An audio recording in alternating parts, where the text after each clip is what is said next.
Hello, Chris here with another episode of the Make It podcast. And this is an Indie Talk week. And that means I have my good friend and co-founder with me, Nicholas Buggs. Nick, say goodbye. No. What? Say hello. Why would I do such a thing? You know, come on, man. You're just getting started, bro. And I love it. I think we both walked into this conversation like already smiling. Like it's going to be a good day. It's already been a good day. Yeah. We're going to have some fun. Yeah, it's a good day. Like I'm wearing this hoodie, but it's not like cold outside. It's a nice day. Like this is like a thin sort of windbreaker. I don't want people to get the like sense that it's like East Coast cold like you're dealing with right now. Yeah, it's funny you say that as you're the one wearing that. Right. And I'm wearing this. Like it's by no means like holiday weather. Like it's not like it's summer weather at all. Like no, here. It's just that it's not so cold that it's not as cold as I look. But what I'm saying is this is like gabardine. Isn't that like the fabric gabardine? I've never heard of gabardine before. That's one of those get thrown over to the producers. Like, what is gabardine? It's thin like gabardine. Got it. I'm wearing this in honor of Tom Brady and maybe his last season. This is a Brady official that I'm wearing. Oh, nice. And, I like it. You know, I'm out of people to root for in the playoffs. So, I kind of like Patrick Mahomes, team biracial. I'm down for that. He's like, biracial Superman. I like him. I love Joe Burrow, but mostly just because I called it like when he graduated from college from LSU. I said, this guy's just a winner. He's the guy. Yeah. He's just going to be great. So outside of that, I got no dogs. It's like no disrespect to the Eagles. No disrespect to San Francisco, but sort of. But those aren't your people. I'm sort of disinterested in that game. Yeah. Plus, it's just there's some bad blood between the Eagles and the Tennessee Titans anyway. So at least for now, it's all the Titans' fault. And the Eagles just were opportunistic, but in taking A.J. Brown from the Titans because we made a very, very silly move by our GM. But yeah. So I'm just trying to find ways to celebrate, is what I'm saying.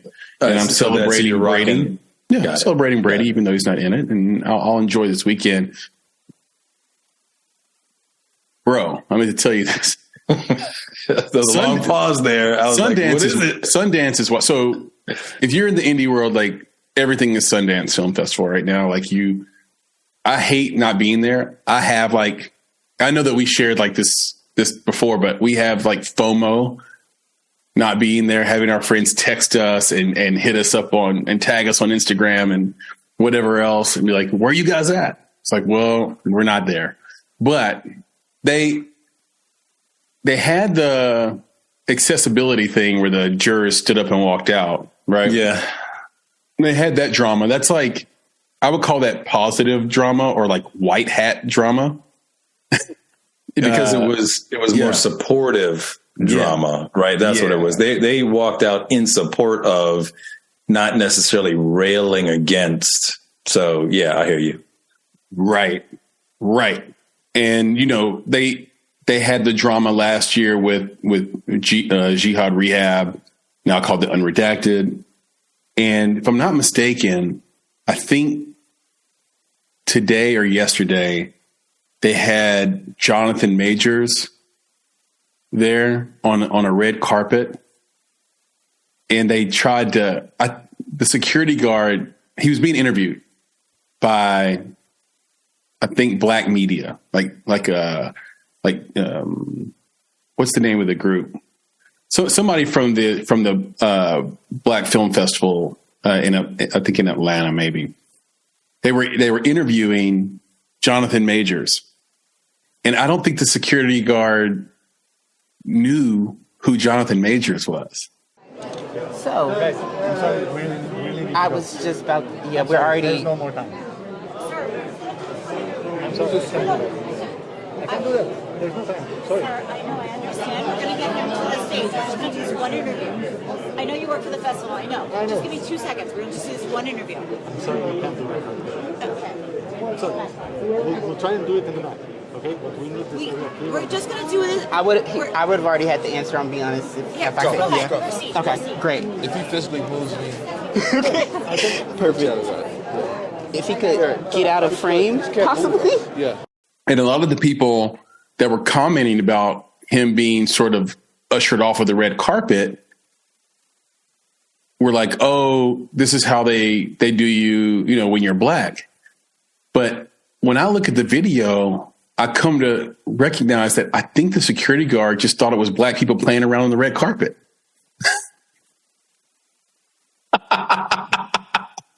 Wow.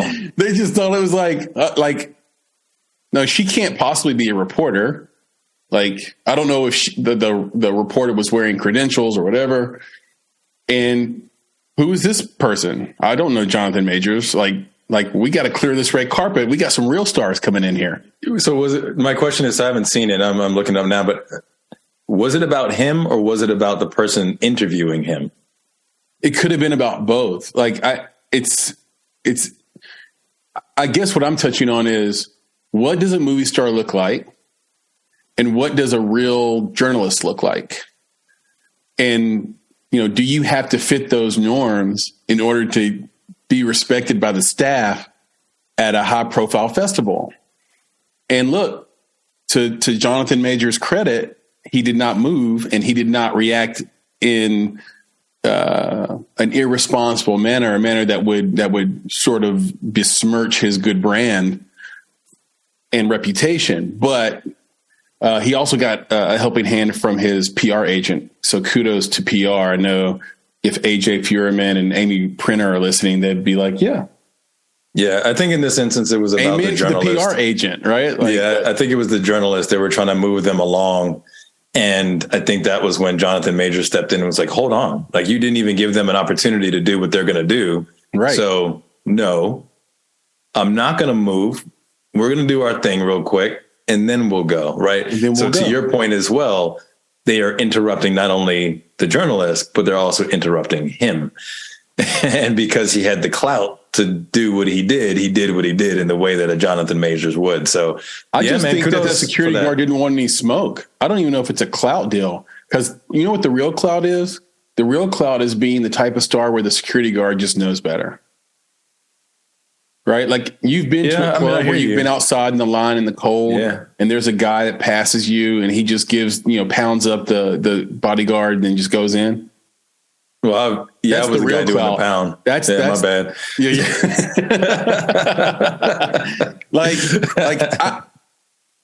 Back in my club days, that was what it was all about. It was about, hey, I'm not standing in line. Like I have value to this organization, right? Right. It's not clout just because the bodyguard chooses not to pat you down when it's your turn to go in. You see what I'm saying? Like, it's not, to me, if Jonathan Majors had acquiesced, then the security guard would be like, thank goodness, man, this guy actually listened to me. Like, it wasn't. Yeah. I just want to make sure. Otherwise, the PR agent wouldn't have come in and said anything to him. Yeah, but I think that's the thing and that's what I'm reading now, is that the PR agent stepped in and asked the worker, the security guard, to let the person ask their question, right? They're not moving Jonathan Majors. They're focused on that journalist. And the PR agent was like, hold up, let this person ask their question. So, and again, it's opened up a conversation. I don't know about the backstory with because they're talking about, is this a race issue? Is that, and I don't know. Is this? Well, that's the question I'm asking you. Is this a race issue, or is this an issue of, man, I got to watch this video now.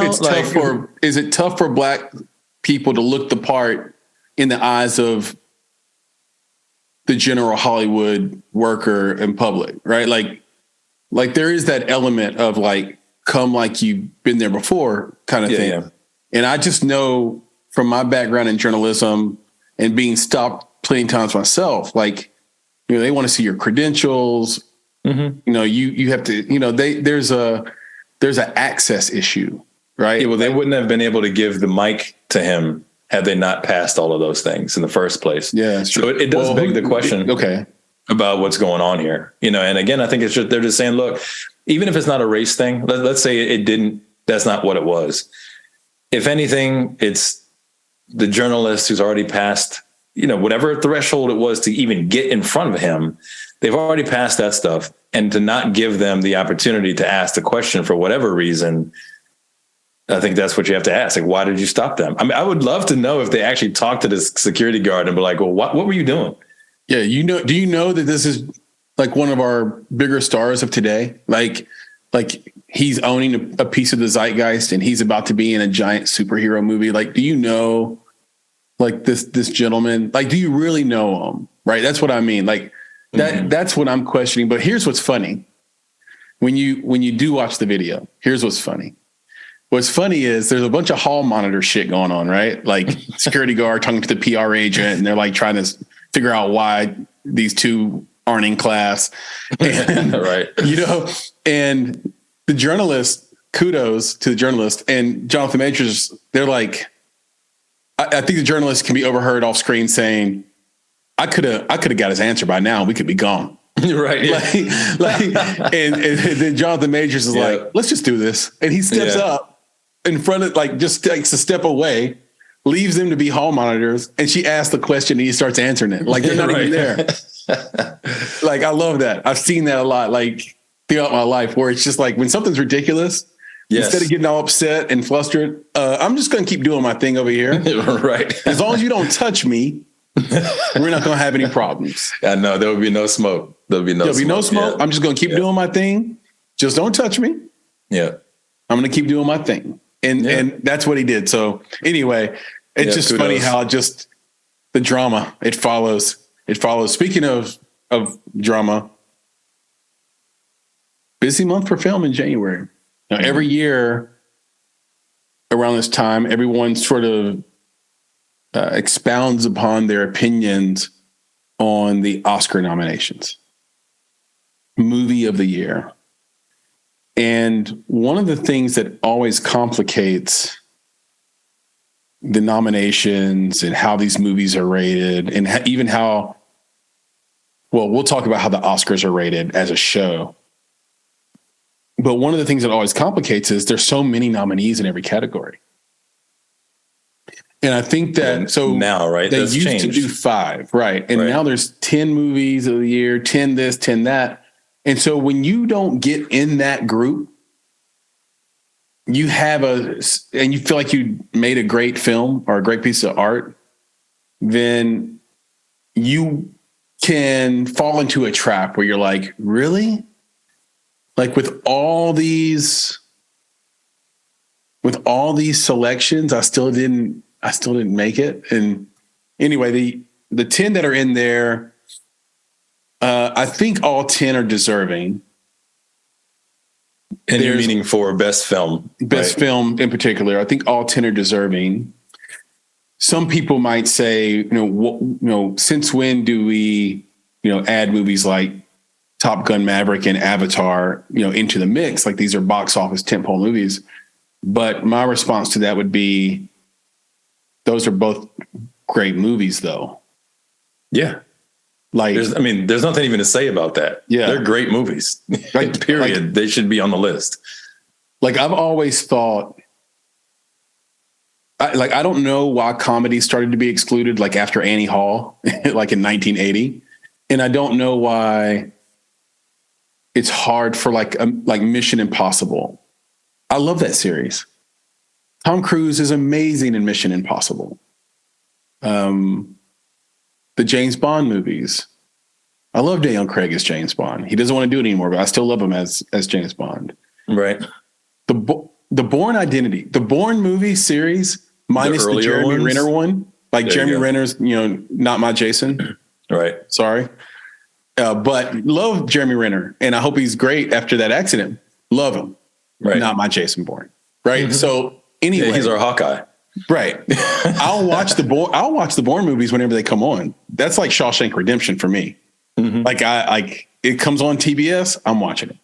No, it doesn't matter if it's in the middle of the movie, the beginning, the end, I'm watching it. So why, if we love these movies, is it such a leap of intellect to nominate them as movie of the year? I'm going to get killed for saying this. I hope not. I hope people will understand where I'm coming from. I've seen all these movies, and the one that seems to not fit more than all of them isn't Top Gun Maverick or Avatar. It's Women Talking. It's Sarah Polley's movie, Women Talking. Love Sarah Polley. Not a critique of her. Yeah, the movie's good, and the movie's about something, like it means something. But when you watch it, you do recognize that it's like this should be a play. Like this would be great on stage. It's short, so you can get through it. But the title is apt. It's just women talking. It's just women talking for an hour and a half. And they make some really great points throughout the talk. I won't have any spoilers. Right. But here's basically, there's a village of women who have been brutally abused. Although they use flashbacks to show the abuse. None of them kind of currently look abused until like later in the film. But anyway, a group of women in a village are being abused, and they have to make a decision whether to stay and fight, do nothing, or leave. And so it basically plays like a modern 12 Angry Men. And they're just having a conversation about what they intend to do. Yeah. Right. But I think where it doesn't live up to 12 Angry Men, and which is a very, very high bar, right? So that's not even necessarily fair. Where it doesn't live up to 12 Angry Men is that the stakes are so high. And that's going to come off poorly, but it's like in 12 Angry Men, you had someone's life on the line, right? Like, here's a decision that's going to cost someone their life, right? Whereas this was like, if we stay, we're staying with our husbands and sons. If we leave, we're leaving our husbands and sons, but we can always come back. And if we do nothing, then we're staying with our husbands and sons and saying, we're complicit in this abuse at that point, right? So the theme is powerful, but the stakes don't feel as high to the audience, basically, right? I think if the husbands had caught wind of the women talking and then knew what they were up to, then all of a sudden the stakes go through the roof. That's how I would have maybe changed it. And it's like, who am I? But that's how I would have changed it. Almost like, Nick, have you ever seen the original Village of the Damned, the one from the 60s? No, I haven't. Not the Kirstie Alley one, R.I.P. Kirstie Alley. It's great. The remake, not great. The original is great. Like, there's a reason it was remade, right? And at the end of it, this isn't a spoiler, the movie came out in the 60s.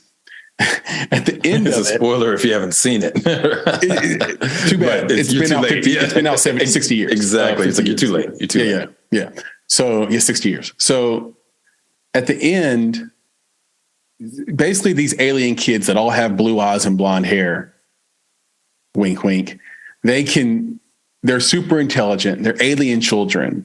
They're like indigo children, right? Before indigo children was a thing. And they can read your mind. They know what you're thinking and they know what your intentions are, right? So our protagonist rounds them all up in a school because his job is to teach the kids. And those kids demand to be taught, by the way, which is a really interesting wrinkle in that movie. It's like, no, you will teach us, or we're going to fuck you up. So he rounds all the kids up in the classroom to be taught. And the kids don't understand what's going on. There's like confusion because they're learning from him. He's saying things, but he's not thinking about what he's saying. And the kids know it. I love this nuance, by the way. I don't know if you can tell how much I love this, but I love this. Well, I see you grinning over there, trying to figure out where this is going. He's thinking of a brick wall. And the kids know he's thinking of a brick wall and not the stuff he's teaching. So like, what's up, bro? why are you thinking of a brick wall right now? Like, what's behind this wall?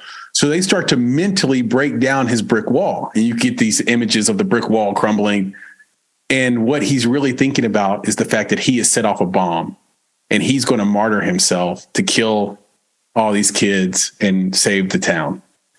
And, right before the brick wall crumbles, like the smartest of all the blonde-haired, blue-eyed kids figures it out. It's too late.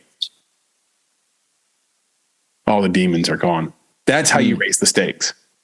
Yeah, they would just been talking about the kids. Yeah, I hear you. I think that's what you wanted, was you wanted something to draw you into their story more. And that is usually what it is it's not the conversation about the thing, it's the drama that is in there. Yeah. Right. And you weren't feeling it, right? If you're not feeling the drama, then you're just listening to someone's story. Right. So I hear you. And, that is what, 1 of 10.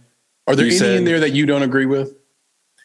Well, it's kind of funny that you mentioned that, right? It's like that I don't agree with. I mean, I haven't seen all of them. It's like the one you're talking about now, Women Talking. I haven't seen it. I don't have a stake in that. But every year there's some that I'm like, I'm just curious about what measuring stick they use, right? And I think about it like some of the articles we've read about the Oscars, where it's like, this is an award show. Yep.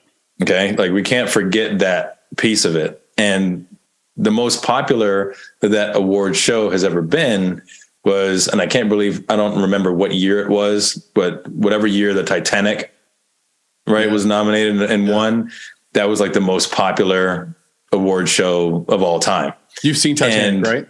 Yeah. And the thing is that when I think about the show and what their intentions are, I'm wondering how much of their intentions are shifting around, making the show popular again.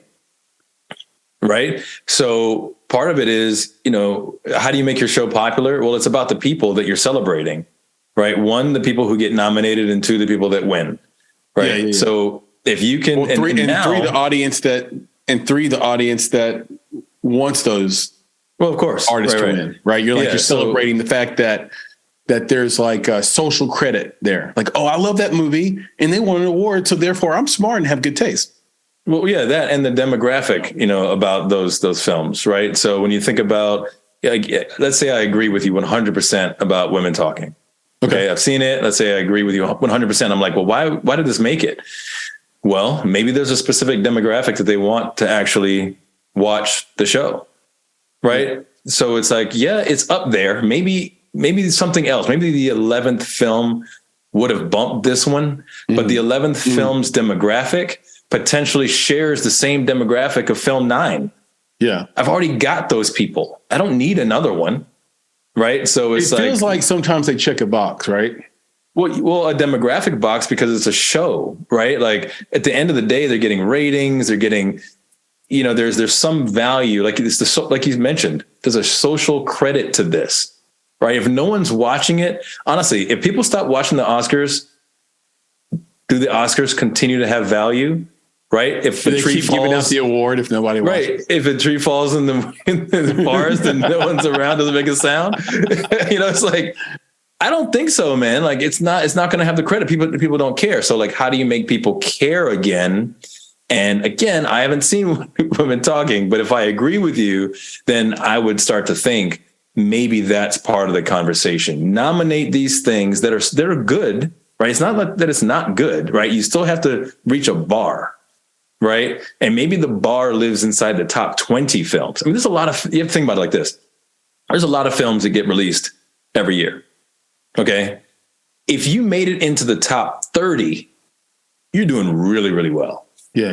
Right. Really, so really well. Exactly. So imagine if they're like, well, let's take the top 30 and then whittle it down to the top 10. Right. And the top 30, it's a toss up. Maybe like any of these 30 could win it. But now let's look at what's going to really bring interest to the show. Let's look at what's really going to bring that clout that we need from the general population to this award show, because they're going to now be able to see themselves in the nominees and then potentially see themselves in a winner. So I think we're going to start seeing a little bit more of that, because the ratings have been, so terrible. And honestly, I'm gonna throw this one out there for you, but like last year, what was Benedict Cumberbatch's movie again from the Oscars last year?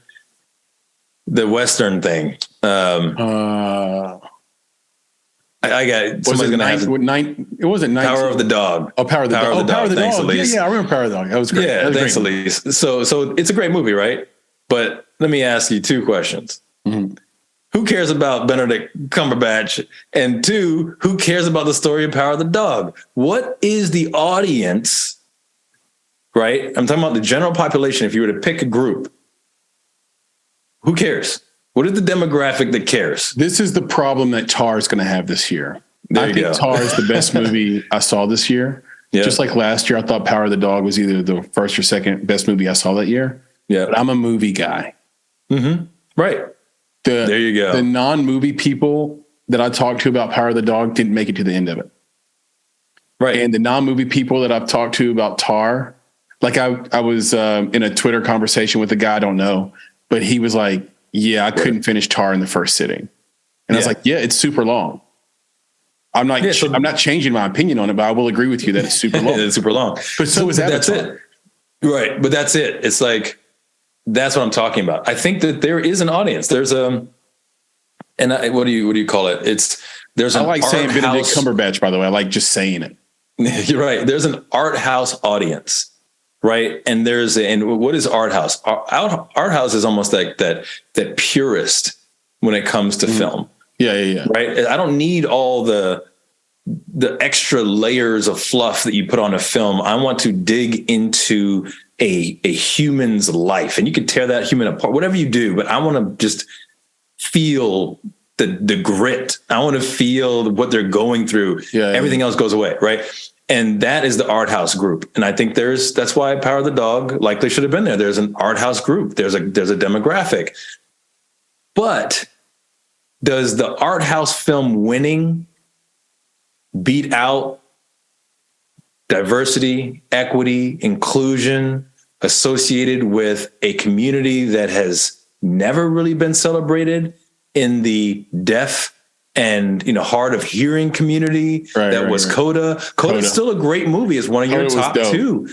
It's a great movie. But if I'm going to celebrate, if I'm going to give that award to somebody, do I really want to give it to that art house film if I'm trying to increase the ratings associated with my show and the general clout associated with my show? So again, Coda's great. So you can't knock it. You can't say that there wasn't a toss up there, but by giving them the award, I think that's a nod to a larger population to actually say, okay, you know what? It's worth watching you guys because I can relate to your award. You're broadening now.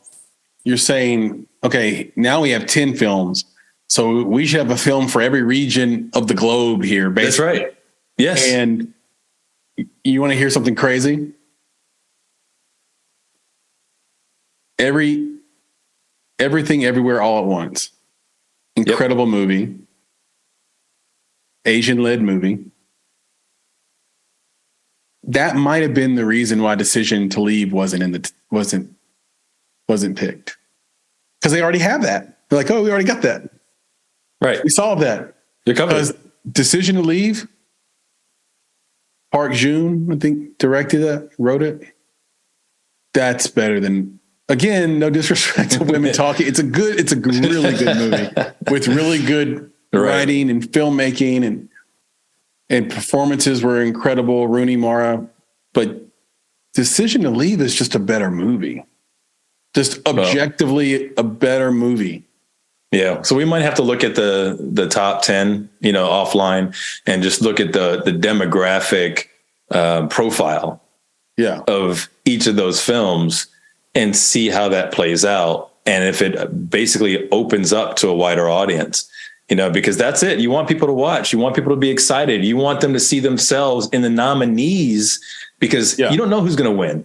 So you don't watch it for the winner, right? You watch it for the nominees and then the winner. Because my point is, you don't know who the winner is yet, right? So you can't be already into the winner. So it's like, I'm into one of these nominees. I'm excited. right? I'm excited to see if they win it. Like, this would be awesome, right? Yeah. Across the board, best film, director, all of the things. So anyway, I'm just curious to see how that plays out. Yeah, me too, because, I think we have the tentpole movies in there, and this is like the Academy's sort of best swing at this, because I think what happened was leading up to it is you had Nomadland, you had Coda, which was sort of like, not everybody has Apple TV Plus. Yep. You could argue that Decision to Leave is suffering from the same plight, which is that it's like on Mubi. You can't watch it outside of that service right now. And unless you listen, Mubi's 99 cents for the first 3 months. Okay. Right. I think everybody can swing it, but you have to make an effort, and you have to even know what Mubi is. You don't know what you don't know. I was just going to say that. Yeah. But last year you had Drive My Car, which was incredible. Most people haven't seen it. Like it's still on HBO to watch right now, but at the time it was being awarded, you couldn't watch it everywhere. It was hard to find.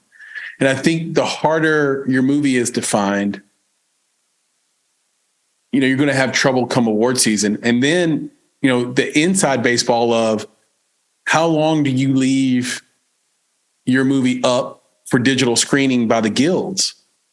And did you spend the money to send out physical screeners for those who still want to have a physical screener and, waste all that paper and all that mailing and money?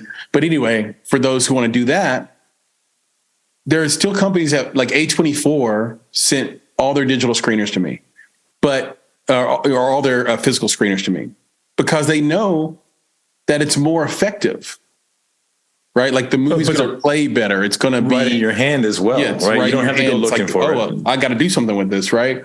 So there's a strategy to being awarded as well. Like, I don't want to ignore that part of it, but I'm curious to see how it goes, because you started with, I think, Nomadland and Moonlight and Coda, and the ratings went down. And then by the time the Will Smith, Chris Rock slap saga happened, no one was watching that. And it's funny. I don't know how Nielsen tracks ratings, because I know on the front end of that award show, it was almost no ratings. The presentation looked so pared down, and it just didn't look like a big grandiose show like it normally does. Yeah. Then Will Smith gets up and slaps the hell out of Chris Rock. And all of a sudden, I didn't know anybody that wasn't watching it. Right. Of course. But were they watching the show, or were they watching YouTube and Instagram and Twitter and TikTok? Because Nielsen can track across the various platforms. Replays of the slap. Well, I don't know if it can. So that's why I'm wondering. It's like, maybe those, like, I guess what I'm saying is, I'm shocked that last year's Oscars had a low rating, because it had a worldwide incident happen at it. Well, it had a low rating because, you got to look at, no one expected that to happen. So when you start watching it, right? Well, when it started out, if you're not into any of those movies, you're not watching it. Right. Right. And then to your point, major incident happens. You don't go watch it.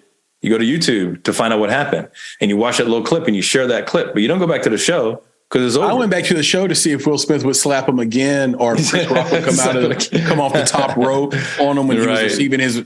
He won last year. Remember, like he won. I know he won. Yes, but what I'm saying is that I don't think so. That'd have been back. a great opportunity for Chris Rock to get retribution. Yeah, although he didn't. The ratings were attached to the movies that were nominated. Now, we've had that conversation about best film, and that there's a potential for this demographic, or they're playing the demographics for the nominees. Yeah. So that's just best film, because we can't have that same argument for best director. Because another one of the conversations, and this kind of gets in some of our culture check conversation, right, that we're going to have here. Culture check. Yeah, culture check is that there's no women nominated, right? Yeah. And there are people, what's the word again, man? Snub, right? That's the best thing. If you didn't get in, you got snubbed. Mm-hmm. And it's like they're snubbing female directors. And, it's a question. We have, females on our team. We have females in our life. We talk to them about this stuff. And, when you're having an objective conversation, it's like, well, out of all the films that were in the running for the year, how many were directed by women? Right? I don't know that number, but let's say that the percentage is low. Okay. Just by virtue of that percentage being low, their likelihood of being selected in the top 10 is low. Right.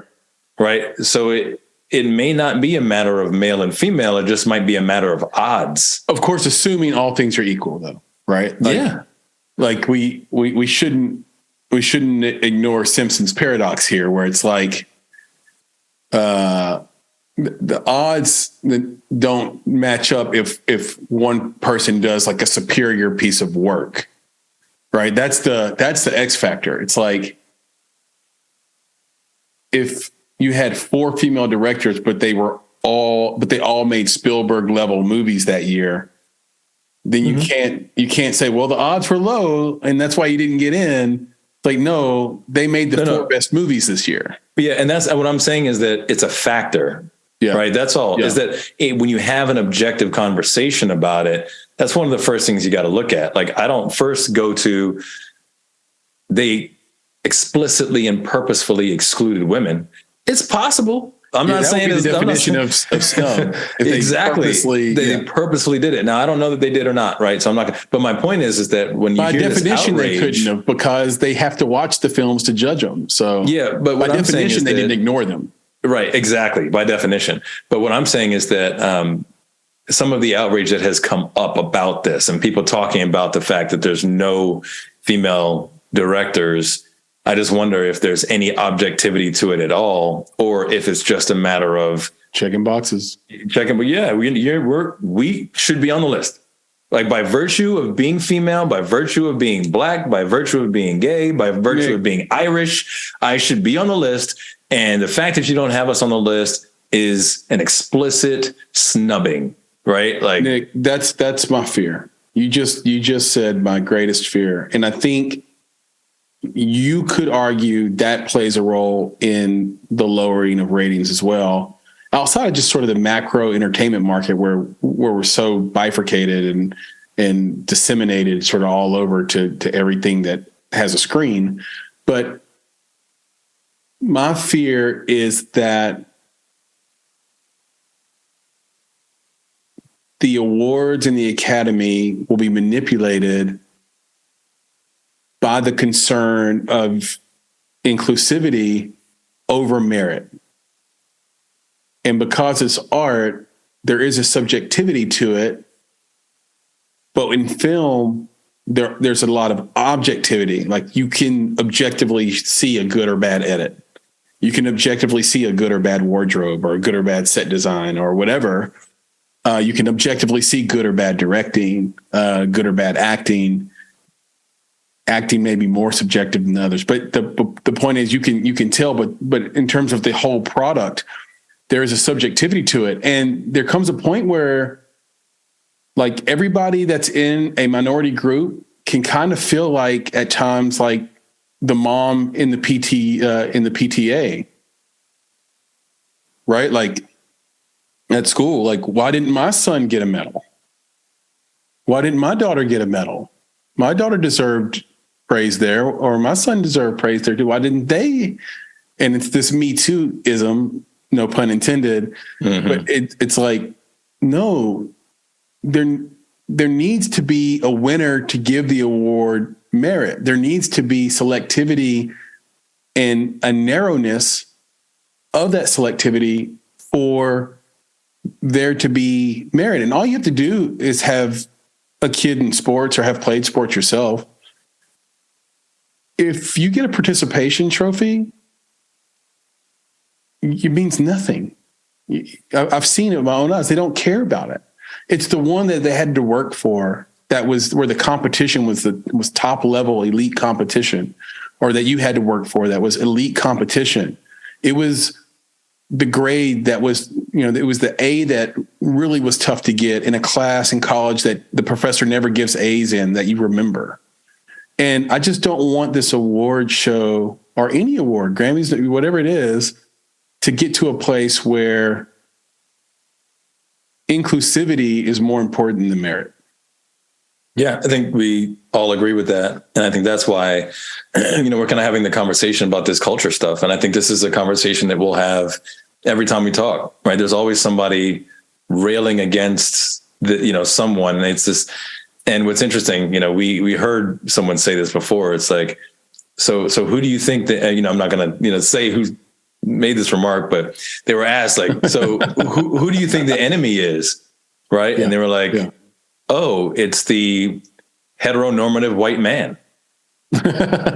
Right. So it's like what we don't want to see is just this arbitrary railing against the heteronormative white man in every opportunity they get. Right. Yeah. So it's like one of the things that just popped up was, Elise, shared with us, producer Elise, a post from Chinonye Chukwu, who is the director of Till. I'm glad you said that. Yeah, I know, right? And she said, and I'm going to quote, right? I'm going to read this quote. She said, "We live in a world and work in industries that are so aggressively committed to upholding whiteness and perpetuating an unabashed misogyny towards Black women." And what's really interesting to me about that comment is that, I reflect back on conversations we've had about DEI and how specifically the Hollywood community seems to love Black women, right? Mm-hmm. Anytime there's an opportunity to have this inclusion, in my eyes, every time I turn on something, there's a Black woman, a new Black woman gets added, or a Black character, a Black female character gets added to everything, right? So I'm like, what? Misogynistic. That's like a hatred of women, right? It's like, how is that even a thing? And the timing of it, right? The articles that are quoting her on this are referencing the timing of her comment, which is Oscar nominations. Yeah. Right. So the Oscar nominations come out. She's not on the list. And therefore, right, according to the articles, she then says this. Yeah. And it's just sour grapes. It's intellectual sour grapes. Yeah, and that's intellectually dishonest as well, right? Yeah, especially when you look at what Abbott Elementary has been winning. Yep. Right, in other areas, and there's some Black women who've gotten up on stage and received their awards. Right, they're getting their flowers. Yeah. So when I see stuff like this, you kind of wonder, like, again, how many people are in that camp where when the sour grapes don't happen, what do? You attack the heteronormative white man. Woman King was great. I will say, I don't know why I always forget this incredible woman's name. What's the lead for Woman King? Not Michael B. Jordan, but what? The woman. What's her? Viola Davis. Viola Davis. Jesus Christ! Just like who has a gun that can? I'm sorry, I just laughing at that one. He was like, "Who's the woman lead?" Not Michael B. Jordan, because that's a woman as well. Yes. So Viola Davis, if you watch Woman King, I would challenge you to find a better overall performance outside of Kate Blanchett. Kate Blanchett's performance in Tar was gonna be hard to beat. Because you had no clue you were watching Kate Blanchett after a while. She was just too good at that. But find me a better performance than Viola Davis in Woman King, like in any movie that had a female lead this year. Like the stuff she had to do, like emotional, vulnerable, but guarding it because she's a warrior. Fight scenes.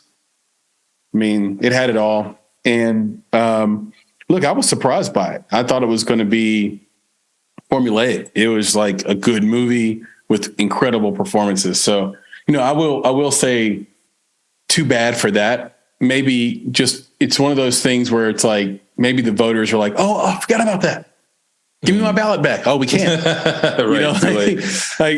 It could be that. But, earlier I was talking about checking boxes, and what I meant by that, you could kind of get two meanings from it. What I meant by that is, like, it feels like sometimes, and this is again part of that fear I have about meritocracy versus inclusion. And and sort of, answering to the Twitter mob, it's like they'll give Denzel an award, and that checks that box. And so now they don't have to nominate and award Denzel again. They'll give Halle Berry one. They'll give an Asian foreign film best film, like with Parasite, even though that was and remains one of the best films of the decade. Well, remember that they're awarding things that are worth it. They're definitely going to be. They're good about that. I will say that they're awarding that, like, those movies are worth it. But I just hope they're not checking boxes saying, okay, like Nomadland. I love Nomadland. No, take that lie back. I liked Nomadland. I didn't love it. I didn't love it. It wasn't better than Sound of Metal with our boy Riz Ahmed. Yeah, like, it was depressing, man. It was a drag. It was a downward spiral the way Requiem for a Dream is, just without the drugs and sex, which make the downward spiral worthwhile. Right. But you had Frances McDormand, you had Zoe Child, you had, we need to check that box. Right. And so I just hope that it looks too transparent is what I'm saying. Also mad at corporate America. So I just want to respond to, because you laid out a lot there. I want to dig into it, unpack it a little bit. You talk about like Black women getting opportunities, being added to this. I agree with you. But I'm mad at corporate America about this. And the reason why is because they are putting Black women in stuff. But how come every time you need like a fat person in a workout commercial, it's going to be a Black woman? There's fat white women too. There's fat Asian women. No, why can't the fit girl ever be Black? You know why? That new, Mars company, giant company. They got a new M&M. Why is that purple M&M a Black girl? Why is that big old, that big peanut M&M purple and black? Why? Well, I'll tell you why. I'll tell you why. You want the answer? Why can't a Black M&M be the skinny M&M? I give you the answer. Or the one that's sexy. Because the sexy one's already been taken. But I'll give you but I'll give you the answer if you want the answer. Yeah, I want the answer. Okay, so it's something that you and I talk about all the time. What sells? Intellectual property sells, right? Mm-hmm. Like you're talking about IP. Like, I want something that I know people like that can sell, right? That's the goal, is to sell this stuff, right? It's a product. Yeah. So there's a high likelihood that M&M just happens to fit a certain IP that's very popular right now. Okay. And that popular IP just happens to be Lizzo. Okay, that's it. I mean, it's just marketing math, bro. It's just, that's it. So when you see these women, right? I've seen it too. Under Armour has their thicker women, but not often African American. Right. Yeah. Like you said, the M&M is thicker. It's because of Lizzo, man. This is what people are associating that with. And I think there's also, you could look at it from a demographic standpoint as well. When it comes to this level of like physical inclusion, who's the biggest speaker box for that right now? And I think that is also Lizzo, who is African American. So that might be more associated with what African American women want to see in themselves. So on the flip side of that, you would ask the question, and this is market research that I'm sure some company has. Right. Do Caucasian women or Asian women want to identify that way? Right? Have they picked up the same mantle of, hey, this is me in my shape, in my form, and you need to accept me and love me for who I am? Lizzo might have done that really well for African American women, but there may not be that same speaker box for the Asian, Caucasian, and so on and so forth. So that's probably why we're seeing it that way. It's just, it's business, man. It's not that there can't. Yeah, right on. And that's the magic of branding and marketing, by the way, as well. And so, if you're a filmmaker out there and you don't have a branding and marketing plan in 2023, really? But anyway,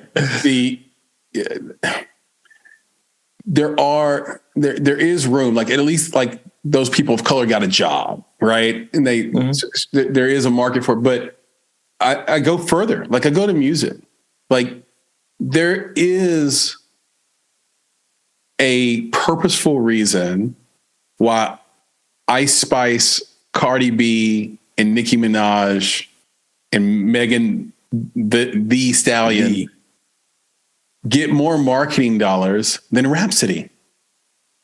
To me, it's objectively clear that Rhapsody's the best rapper of all those I just named, Black female rapper. Why not put some marketing dollars behind Rhapsody? Oh, because she's a conscious rapper. Of course, that's talking about important things that actually might uplift this community. Where's Talib? Where's Common? Yeah, it's just it's purposeful. That's what I'm saying. I'm mad at these corporations because they're complicit. Because and look, I don't want to make it a white black thing, but in other genres, they get the best of their genre. The best writer made it to the top, Bob Dylan. Right? Mm-hmm. The best guitarist, right? Stevie Ray Vaughan, right? Like Led Zeppelin.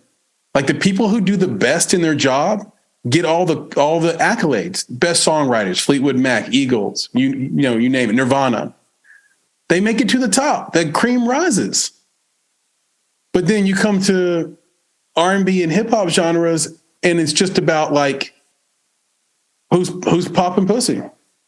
Well, and that's the thing, we could go into that. I mean, I'll go there and then try to translate it back a little bit into the film space. Please, okay? Because I'll take us into BFE. You will, but so here's the thing, right? And this is one of those culture check type things. Culture check.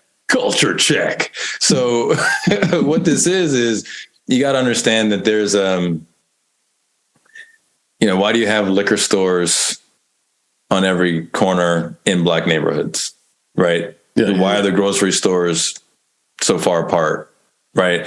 There is a systematic part of this as well, where you want them, having to eat fried chicken, suck down a 40, eat, drink grape drink and can't suck get down to it's sucked down. That's what I'm saying. Suck down. Yeah, you be drinking, dog. Hey, exactly. Right. But then and then not be able to get your veggies. 40. Right. So what I'm saying is that like there's a systematic thing, right? So there's a reason why that's the music. That's the type of thing that is being pushed out there into that world. Now in the film space, it's not quite the same, I don't think, but I will say this, that it's a conversation we had about like what makes a really good movie, right? Period. Just movie versus what makes a really good black movie.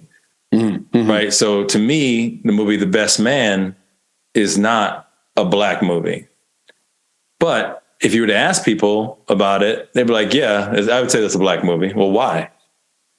Because the cast is all black. Right. But if you watch one of these movies that has all white people, you wouldn't call it a white movie. It's just a movie. Yeah. I see what you're saying. I see what you're putting down. Right. So there's a stigma. Because Best Man is just about people getting married and the drama that happens in between. Exactly. And the drama they had in college. Human story. Not what's black about that. 100%. You could just swap it out for any race, ethnicity, whatever, and it would still be the same movie. So same movie. Yeah, so I just kind of wonder about that change, right? Which is in film, what's being sold to the black community, right? Because almost like as soon as you decide to make a film, you need to sell it to them, right? If you're going to put all these black actors in it. So, and I don't know by percentage, but I could probably guess that the majority of black movies fit some sort of stigma, right? I almost call it the urban stigma. Like, how do we make it black to fit that stigma that we're matching with music, right? The music can be conscious, just like you said, but they're not going to make that stuff. They're not going to promote that stuff. They're going to promote the stuff that keeps them in their lane. Right. So you got to perpetrate violence. Like I said, you got to have misogyny in these things. You got to have drugs, alcohol. Like these are all the things that you have to have in these movies if you're going to be bringing a bunch of Black people together, right, to do something. So it's an interesting thing. So I think there's a systematic thing that's happening with respect to entertainment for the Black community that needs to be broken. I mean, honestly, I love The Best Man. I think it's a great movie. I'm happy that Hulu picked up the series, Hulu or Peacock, I believe it is. Peacock, yeah, picked up the series. It's awesome. But anyway, these don't have to be Black stories just because Black people are in them. And I would love to see that come, to the Oscars. Like, when's the last time, I think for music, what is Black Panther nominated this year at the Oscars? I'm not sure what for. I think they might have made it, but it's one of those, right? Yeah. Is Black Panther almost disqualified from the conversation because it's a Black movie? I don't know. I mean, when's the last time? I mean, Moonlight. Could we take that one as the check? We checked the box. We did it. But if you get, listen, if you get any group of Black people in a room and you ask them, do you want to watch Harlem Nights or Moonlight? They're going to say Harlem Nights. Yes. Oh, 100%. That's it. That's all. Yeah. But anyway, I think that's what it is. Yeah. So I'm curious to see, we'll watch the Oscars, of course, and figure out, what the game that is being played. Yeah. But, it's a show, it's a thing. There's a lot of factors into it. And I just feel like, there's the other thing I wanted to mention real quick. Mm-hmm. So the Oscars, I guess we agree to this? The Oscars is like the gold standard for film. Is that? Yeah, I'd say so. Okay. That's the one you want. That's the one you want. Yeah. If I recall correctly, Power of the Dog won like hundreds of awards that year. I don't know how many it won. It won a lot. I think, we could probably look it up. Like, at least if you can hit that, right, on IMDb, it'll tell you how many awards they won and how many they were nominated for. Hundreds. So they shouldn't be like put out or put off. No one should not be put winning out like an Oscar. Winning should be rare by definition. Right, but they've won hundreds of times. Again, Elise, just let me know if you find it. We're in this place where you win and then you're not happy the way you won.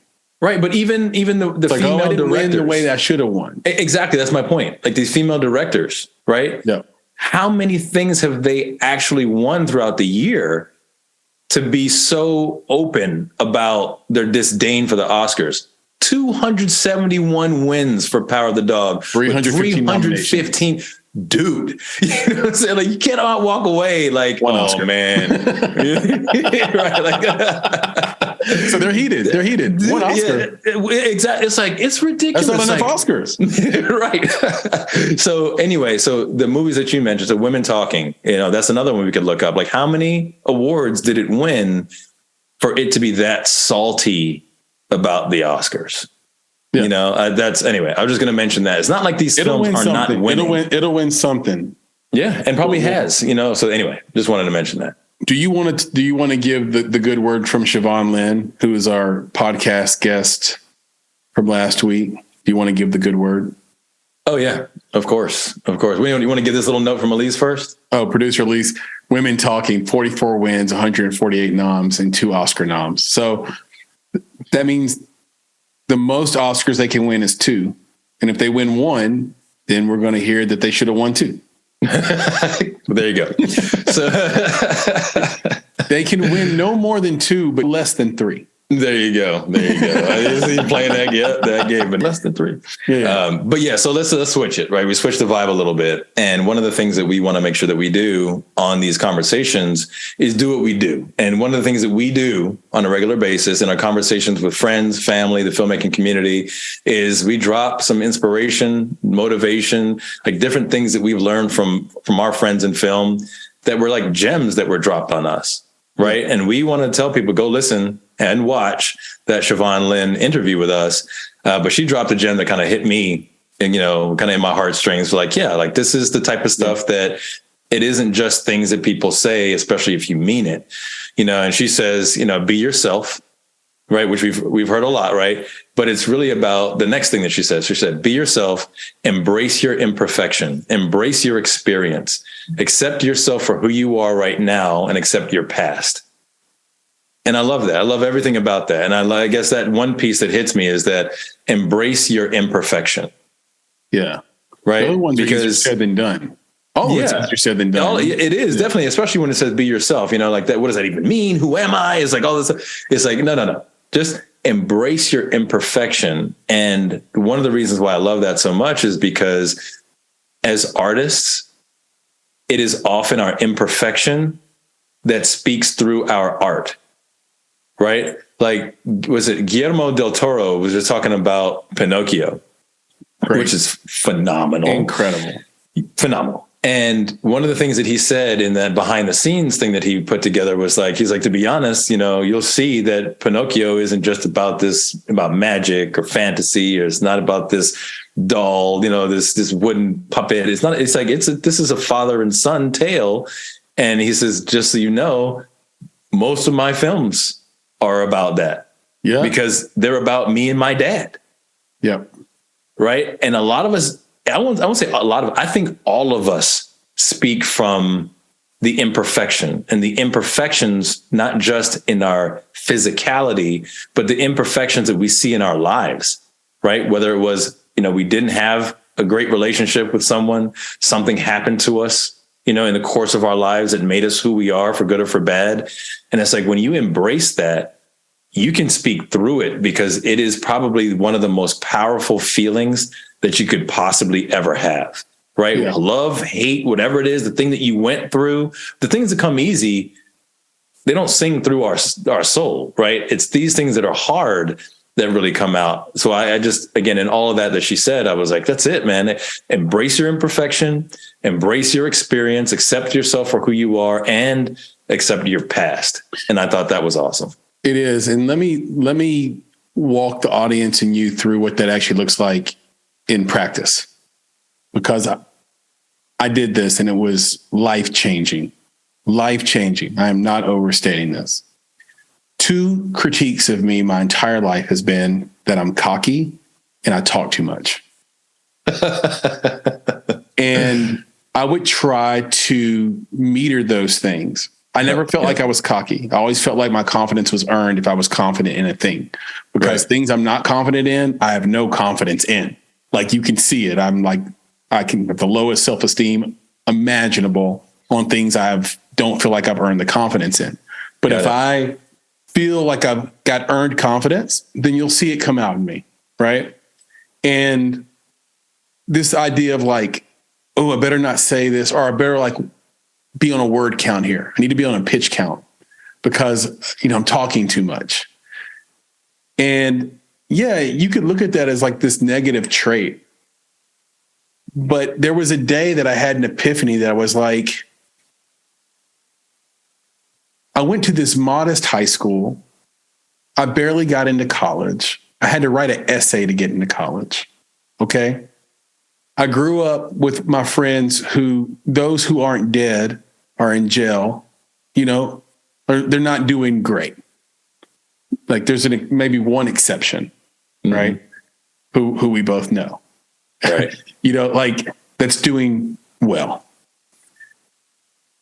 So my cocky, too much talking ass got you this far, right? Like, you're doing great things. Right. So why would you modulate that? So I had that epiphany one day. It was a long, long time ago. Mm-hmm.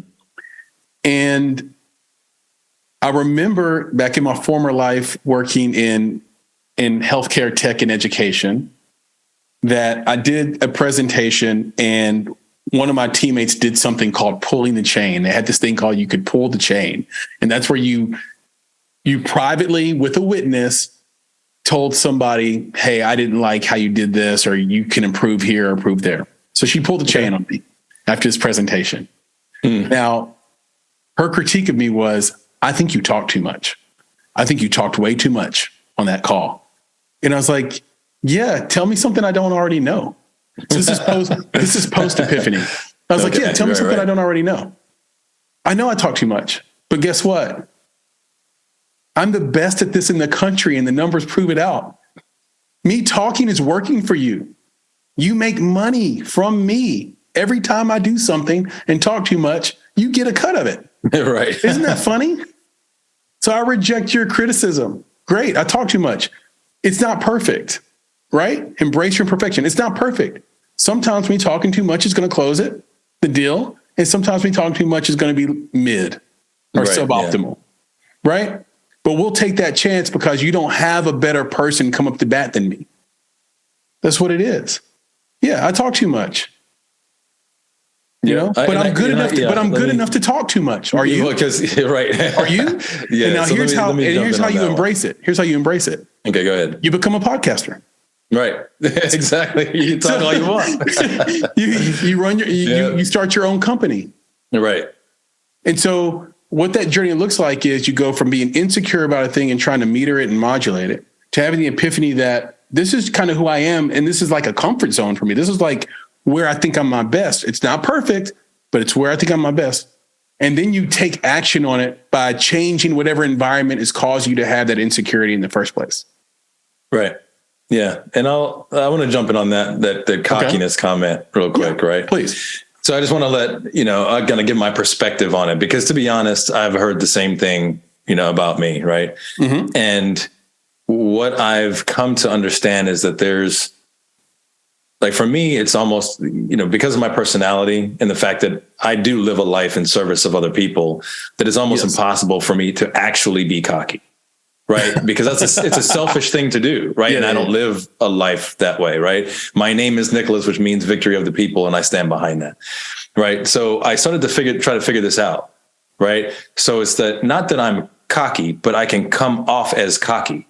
And I was like, well, what does that even mean? Right. Especially if what I'm doing is being in service to other people. Like, you were giving a presentation, you're doing this thing, you're making the company money. Why would someone come up and tell you talk too much, especially if you actually sealed the deal? Right. And I started to realize that. And I did close that deal, by the way. Exactly. So what cockiness, or the perception of cockiness in my mind is actually someone else's fear of your confidence. Preach. They have some reason to fear your skills and your ability. So now you're cocky because they're upset that you're in the position that you're in. So now you can't be confident. Why? Because what is the negative version of confidence? Cockiness or arrogance. Yeah. So if I see you in a negative light, I can't see a positive version of your confidence. Period. I can't. I've got blinders. He's like that tint. That's what I see. So when someone has animosity towards you for whatever reason, your confidence is naturally off-putting. Yeah. And that's what it is. She was, for whatever reason, she had something about you that she did not like. And it could have been that you were the best and she wanted to be. It could have been that she just doesn't, for whatever reason, someone said something bad about you and she accepted that as her opinion. Who knows? Yeah. Right. But I've gotten that. And I know I've had people come to me, at work, and just say, hey, Nick, just to let you know, some people think you're cocky or arrogant. I'm like, when you're not operating for yourself, right, it is almost impossible. But at the same time, I always offer us, like, well, what is it that I'm doing? What could I do? Right. To be better, to not come off that way. Because if I'm coming off that way to one person, two people, that's one thing. But if this is a general perception, I'm really doing something wrong. Right. I need to really look inside myself. Because the other thing too, that's the other thing about accepting your imperfection is when you don't accept it, you have a blind spot. Yep. When you do accept it, you're doing it. That's right. And you can either take that, and basically either way, you take that and you make it into something good. Yep. Again, that's what Siobhan's saying, right? That's that idea of be yourself. And I like the fact that she provided that additional context, because be yourself is one of those that you could just, put up on the wall and you see it and there's never any meaning to it. Yep. But when she added that piece, which is embrace your imperfection, embrace your experience that potentially made you imperfect. It's like the idea of having a scar. Right. We live with those, right? Whether they're physical or emotional, we live with those. Embrace that. Embrace that you went through that and got through it. You're on the other side of that scar. Right. And I think that's, again, I just really took to it and I love it. And I think it's one of those that, in light of the fact that you and I have friends who have taken their own lives and no longer with us in light of the recent thing that we just talked about with Twitch. I think this is something that people need to hear. You know, we want to be two of those people who tell you, embrace your imperfection. It's okay. Embrace your past. It's okay. Embrace it. Turn that into something new. Turn it into something better. Just embrace, who you are. Couldn't agree more. And you can check out our conversation with Siobhan Lynn, the amazing Siobhan Lynn, actress, singer, songwriter, on YouTube, on our YouTube page, Make It Podcast YouTube page. You can search for that. Really easy. Papa Bear, do you want to tell us something we should know about the movies? Well, I don't know whether you should know it, but I would hope you would. Who has the most IMDb movie and TV credits, yet was never seen on screen? Okay, how many guesses, like not guesses, but how many clues do we get? Why don't you take at least 3? Can you dress like Pat Sajak next time you join this conversation? Sure. Or Alex Trebek. Send me some photos. Next time, ask this in the form of a question, or we have to answer in the form of a question. Ask in the form of a question. You're right. Well, that's a question. Hey, ask that question in the form of a question. Ask that question in the form of a statement. No, no. How many clues do we get? So do you have the full clues? question? Can we get clues? Wow. Like is it a performer? Like is it a voiceover artist? Yes. Oh, that's why they're not seen on screen. Swear to God, I did not look this up. Well, then that's awesome because this is why they're not seen on screen. But you could have chosen. It could have been anybody. It could have been anything. It could have been sound department. It could have been art department. It could have been hair and makeup. It could have been dude. I don't know how you got that. I don't know. Come on, bro. Yo, I'm so hyped about this. So it's a voiceover person, of course. Is it Wilford Brimley? Wow. No. Do you have diabetes? All right. Well, wait. Now it's my turn. Okay. All right. Because, and I appreciate you going there because that narrows it down for me and I can actually think about some names. But I've got one, which is Kevin Conroy. Ooh. Ding, ding. No. Is it Morgan Freeman? Oh, wow.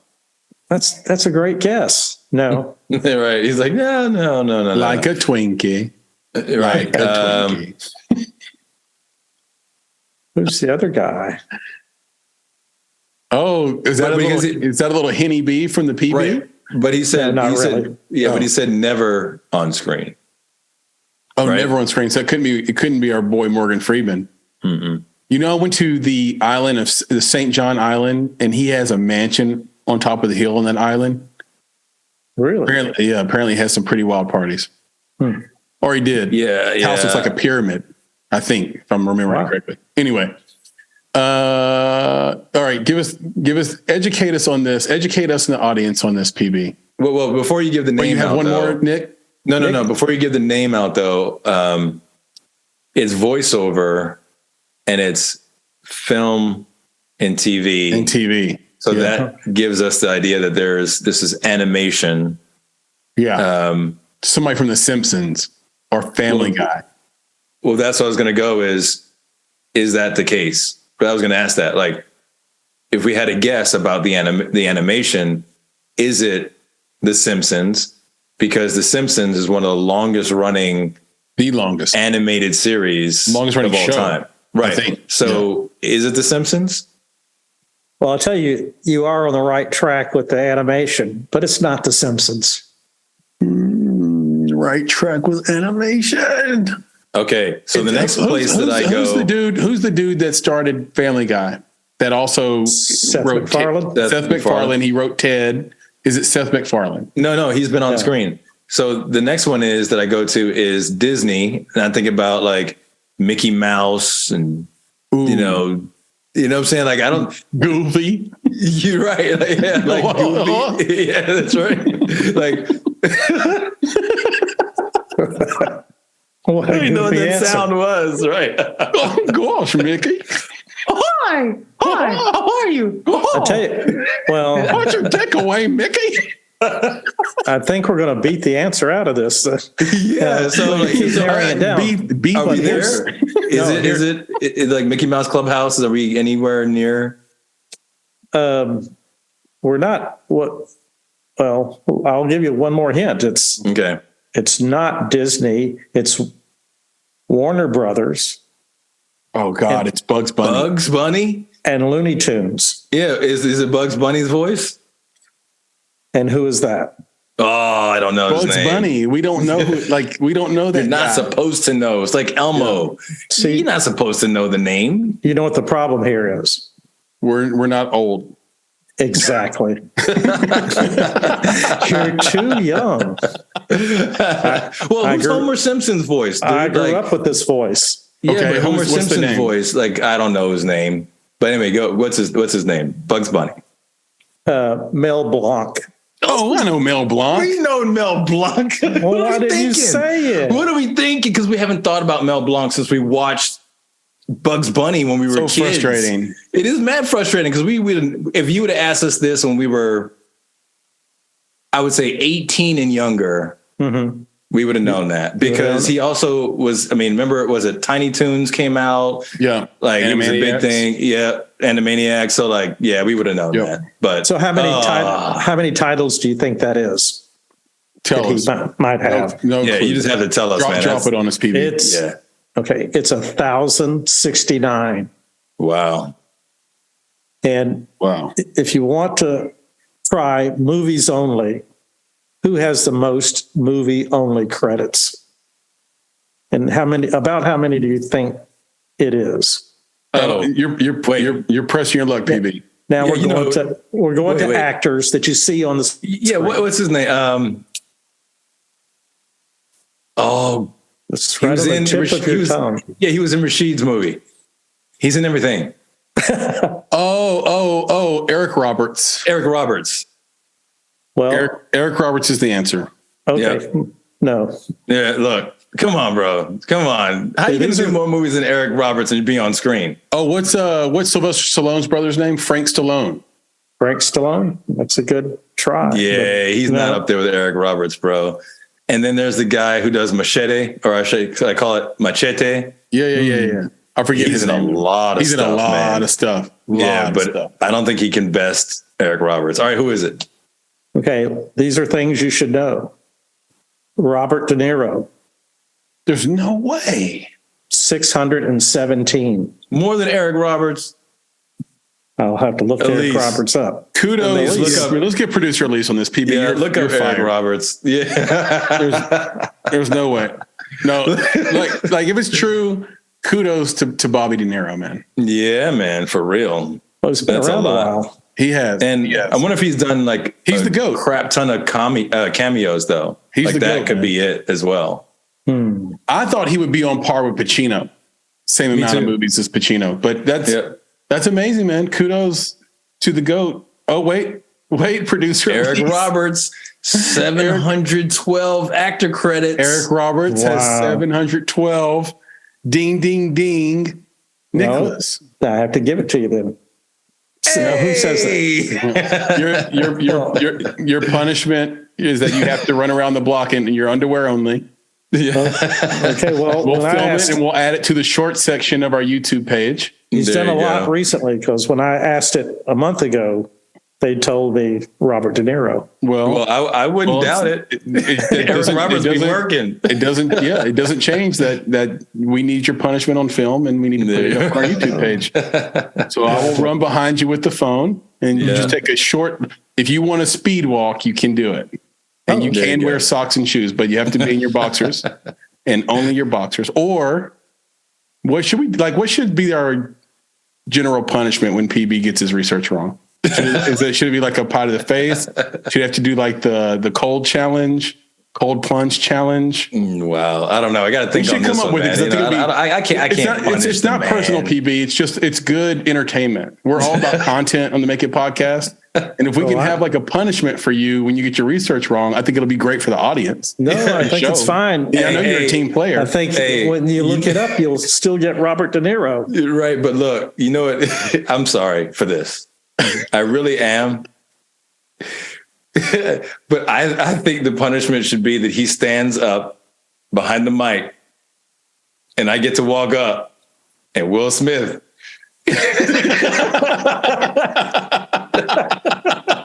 a movie appropriate punishment. Exactly. It's just, we got to do the whole thing though. We got to get it. It was special, bro. You got to give it that whole thing. He did cock back. He made a perfect meme. It's like he rehearsed that. That's what I'm saying. It's perfect. That's why people Nick. That's why people thought it was fake. Well, the thing is that it still might be fake. And here's why. I need you all to look. We can share this on social somewhere. Hold on. Let me go grab my tinfoil hat. Wait. Look up. Okay. Listen. Look up the Batman Robin meme slap. Yeah, I've seen this slap. It's the same slap. It's the same slap. So Will Smith is Batman. And Chris Rock is Robin. Because it's crazy. It's literally the same looking thing. So we gotta give PB the Will Smith slap, the Batman slap, Robin.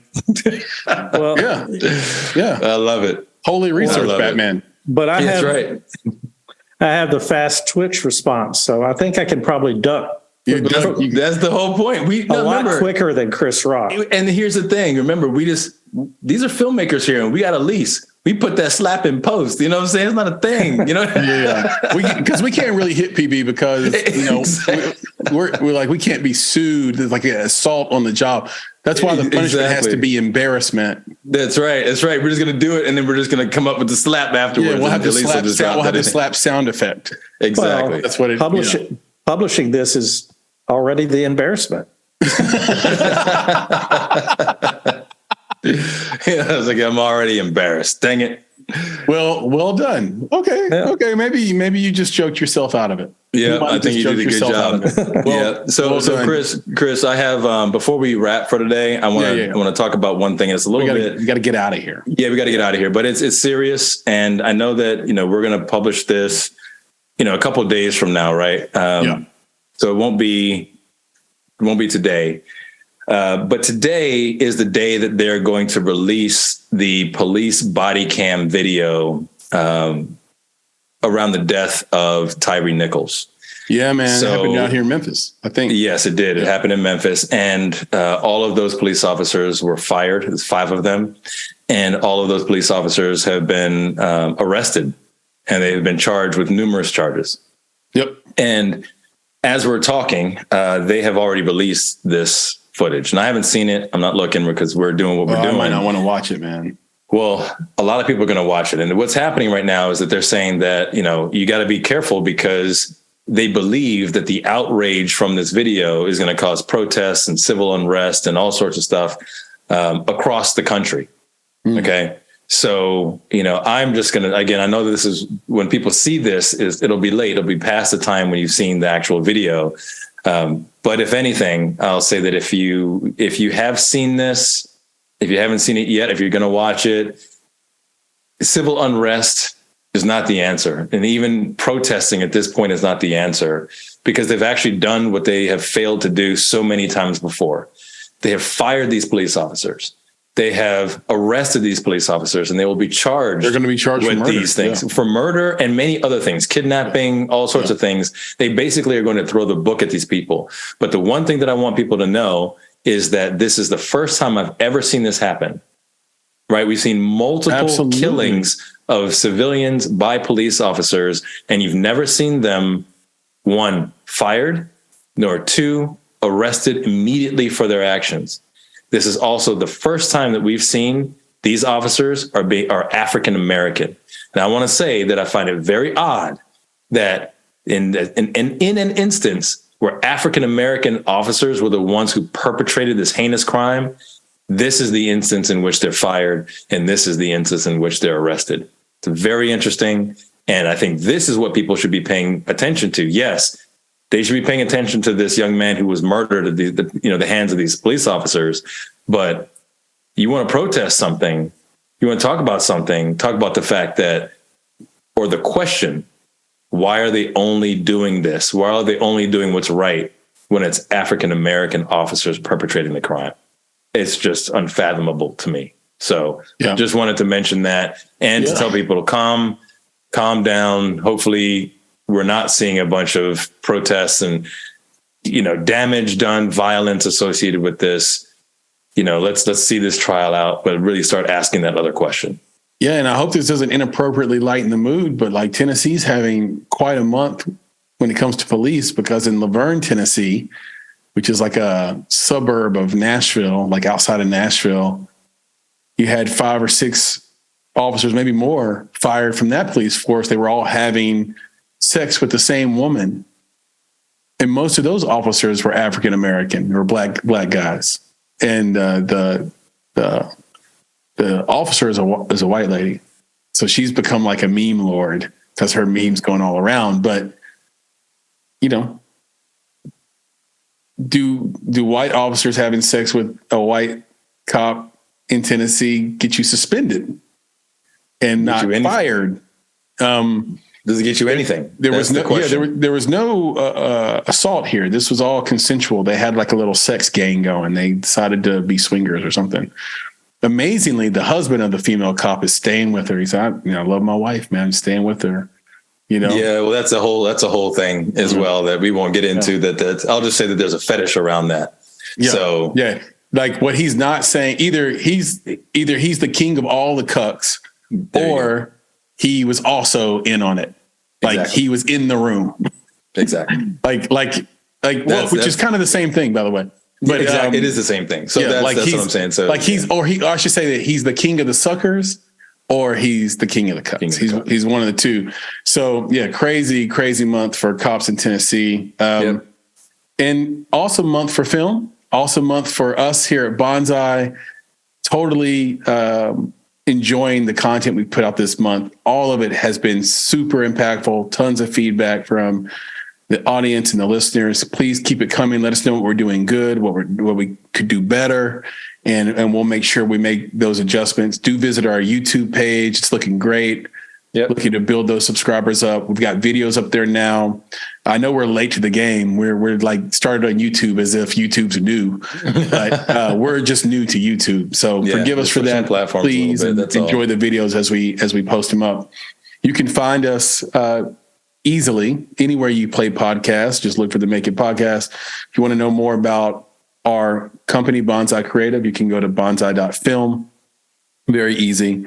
You should also check out our newsletter if you get a chance. That's just bonsai.film/newsletter. We also have pop-ups that come up that let you sort of enter your email into the newsletter. In this newsletter, this past newsletter, we talk about what's going on with Alec Baldwin and Rust a little bit. We'll touch on that some more, maybe in the next Indie Talk or in another newsletter. But it's a key question around financing around independent film. So a really important subject. So we touch on stuff like that in the newsletter, give you short films, promote filmmakers from across the world. It's really easy. It's free. We don't spam you. You can always unsubscribe. So if you want to do that, you wouldn't want to do that. It's awesome content. It's once every 2 weeks. I mean, come on. Yep. We're not like Lululemon who's going to, spam you 10 times. Or Uber is like the worst. They spam you 30, 40 times a day. It's crazy. If you want to reach out, give us that feedback that I just talked about. That's really easy to do. contact@bonsai.film.